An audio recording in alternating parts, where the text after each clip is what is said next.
Hey guys, in the last video we were talking about gun laws and the gun laws and relationship with crime and so on and so on and so on. Lots of interesting comments going on and on and on. But there's one comment in particular that really sort of jumped out because it was a bit different. A lot of those comments we get on that particular topic we've heard before, you know, it's a lot of the same from both sides.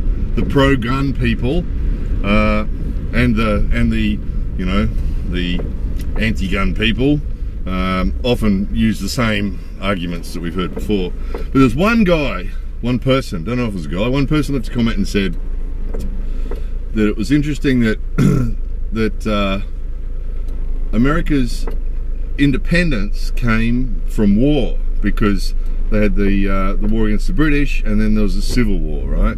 So the gun thing and the having of guns was really important in the history, you know, the start of the American history. So right from the beginning, the gun thing was important. And then of course it was written into the Constitution. So as this guy said, in the American psyche it becomes part of, I'm using my words, not his, but this is sort of what he said, that in the American way of thinking that freedom and guns go together, you know, that it's an important connection there between the two, which was I thought was a really interesting point, because for a lot of people like Australians and New Zealanders and Canadians and a lot of other people, our countries have become independent through political means, not through wars. So, you know, Australia and, well, Australia, Canada, New Zealand basically the same. But, you know, we sort of said to the British, hey, it's about time we went out on our own, isn't it? And they went, yeah, okay, off you go. But keep putting the Queen on your money, right? So basically our independence came just through political means. And I think a lot of countries around the world are the same. And, you know, 95% of the world, 95% of the people of the world are not American. And I think a lot of the 95% look at America and are a little bit baffled by some stuff like the gun thing. And that's why when this guy left that comment, it was a bit of a light bulb moment happened, because it's very hard for some of us to understand why the gun thing is so important. You know, in Australia, when we had the gun buyback, you know, I had guns and I had friends who had guns, and when Australia did the gun buyback thing, it was sort of, it was no big deal really. I mean, there was a few Australians who got a bit emotional about it, but, you know, basically what they did is they changed the rules and said, okay, so from now on, if you have a reason to have a gun, you can have a gun. So cops, some security, if they particularly needed a gun, you know, some guy that worked in a car park couldn't have one, but, you know, if you had a reason to have a gun as a security officer, you could have a gun. Who else? Oh, sporting shooters. So if you're a member of a sporting shooting club where you went and shot pistols or rifles or shotguns or whatever, you could have a gun.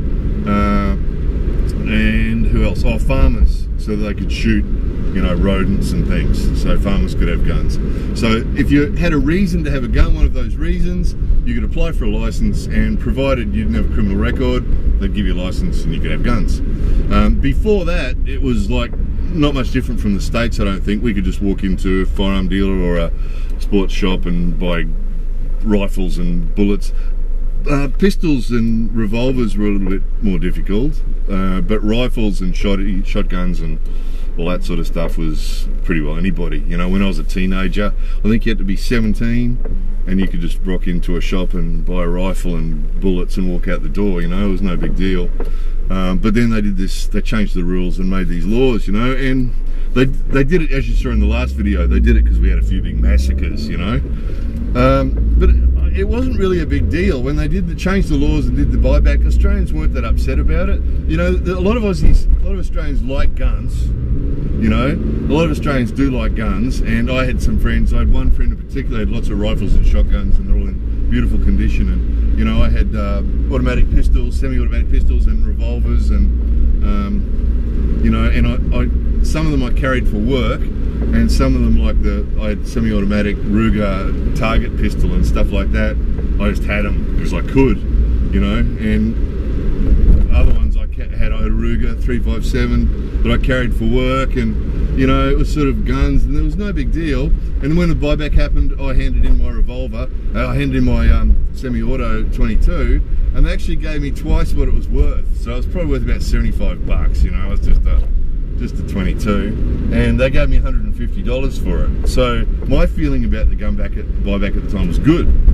And then I carried guns for 20 years, and then it came time to give them back because I changed industries, changed professions. I didn't need a gun anymore, so I just sold them and got the cash for them. And you know, I was sort of a bit nostalgic at the time. Oh, you know, I hand my gun back. Yeah, sold my gun and got the money, and it was no big deal. And my friends were pretty much the same. You know, the one that used to go shooting and pig shooting in Australia. Pigs are feral, and feral pig shooting and kangaroo. When the kangaroos get out of control, we do kangaroo shooting. And the guys that were into that just got licenses so they could keep their rifles, and off they went and did the rifle shooting. And the rest of the people were just people that lived in the suburbs and had guns in the cupboard, and oh, okay, we better hand these in or we'll be getting into trouble, and they just handed them in, you know.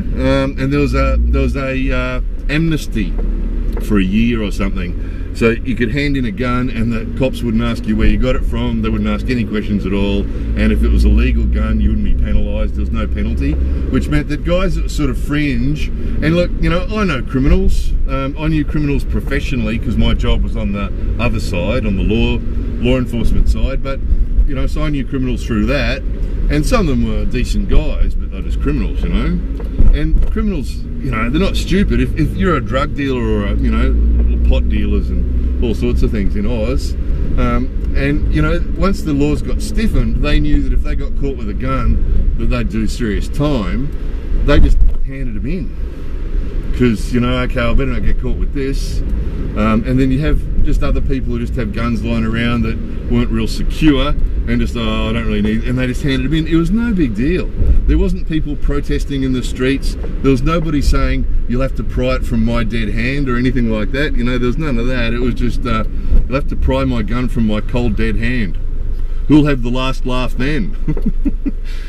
And I think the thing is that guy hit the point with his comment about the difference in the psyche. You know, Australia got our independence through political means. Hey, Britain, you know, we want to be independent, and I went, oh yeah, okay. And so, you know, 1901, Australia got federation, which meant that, you know, they're independent basically, pretty much. Not 100%. There's some other stuff with the Queen, but it's not so important.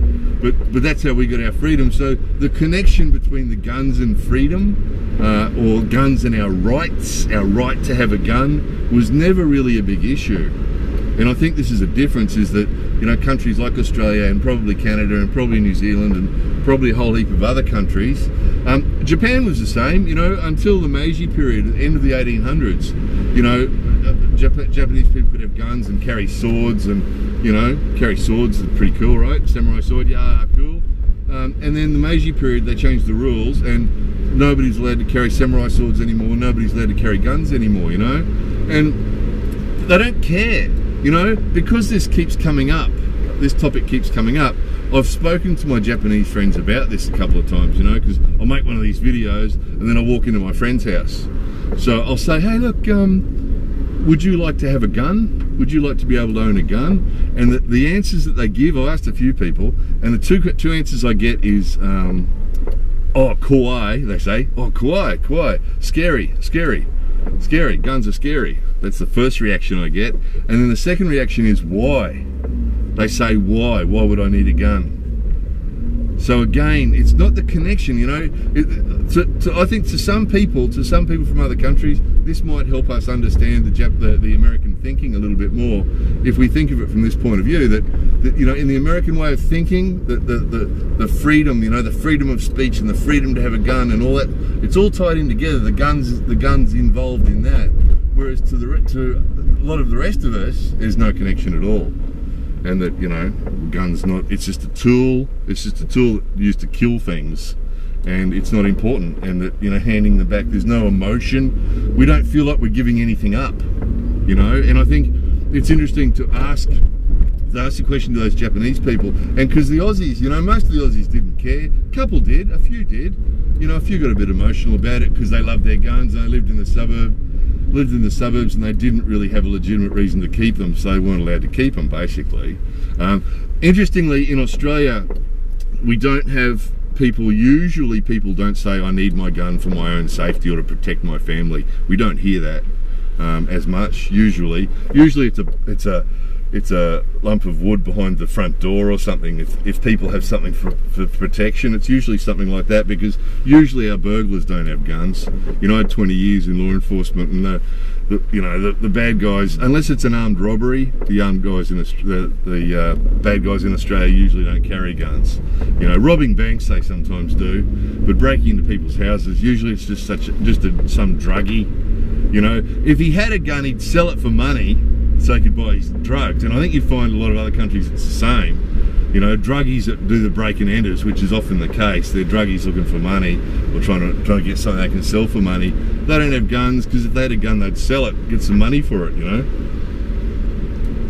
So those reasons to have a gun that Americans have, they have, okay, it's connected with our freedom, we need it for our freedom, it's our right to have a gun.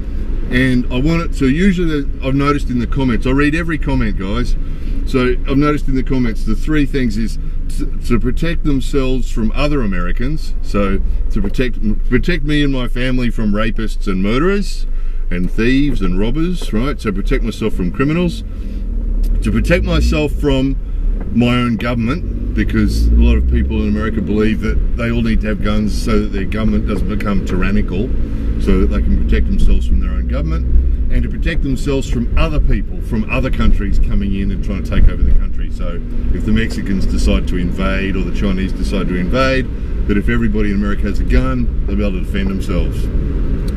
So, but in Australia, I've never heard those three arguments. There might be some people that want a gun under their bed to protect themselves from burglars, probably, but it's really rare. I don't know anybody. I know lots of gun owners, but they usually keep their guns locked in a cabinet, and you know, they don't sort of keep it under the bed. And in actual fact, in Australia, it's illegal to do that.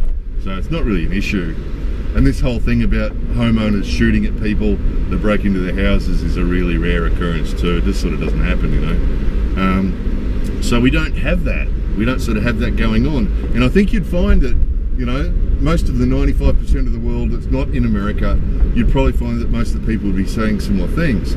So the reason for this video is to find out, because if for everybody, if this was not just an American thing, if everybody felt that guns are an important part of freedom, and that guns are important for safety and survival, and to keep us from tyrannical governments and all that sort of stuff, if that was a normal, like an everybody, what would you call that? Like if everybody felt like that, then the people that don't have guns, like the Japanese, would be saying, we want guns too, like the Americans do, so that we can defend ourselves against our government and everything. You don't hear that, do you? And I've never seen that comment on a YouTube video or anywhere else where foreigners have been saying, we want the rights to have guns too. Haven't seen it, which is interesting, isn't it? Because, you know, why is it that places like in Europe, you know, places like Amsterdam, you know, in Holland, where you can go into a cafe in Holland and pick some marijuana off the menu. I'll have that red skunk, and they give you a big joint of marijuana, and you sit down in the cafe and smoke a big joint, and then you can walk outside and go and watch some pornography and have sex with some prostitutes, and you know, not just that. I mean, the Dutch people that are watching, please tell us the rest of it. But you know, there's a lot of countries in Europe and a lot of countries around the world that have a lot more freedoms than America does, to do a lot of other stuff, and they've got all those freedoms without guns at all. And you're not hearing Dutch people saying we all want guns, right? So I think this is really interesting. This isn't a criticism of anybody. There's always at least one person who goes, oh, you're anti-American. No, not anti-American. This is just observation, right? So it's interesting. So I'm suggesting, always with these videos, what the comments come out are always more interesting than the video themselves, right? So it's true. So what I'm suggesting is that in the comment section, please write what country you're from, because that's important, and how old you are, because I think if you ask 15-year-old boys from anywhere in the world if they'd like a gun, most of them will probably say yes, right? because 15-year-old boys, it's what we like. You know, when I was a 15-year-old boy, we were making explosives from chlorine and sulfur and bolts and matchsticks and, you know, anything that we could make it explosive, anything that we could make go bang.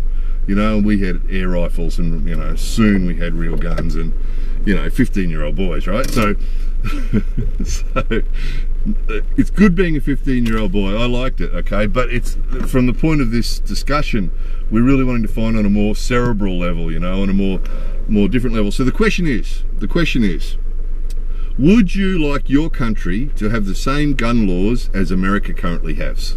So would you like, in your country, for you and everybody else, not just you, but for everybody else to be able to have guns the same way as people can in America?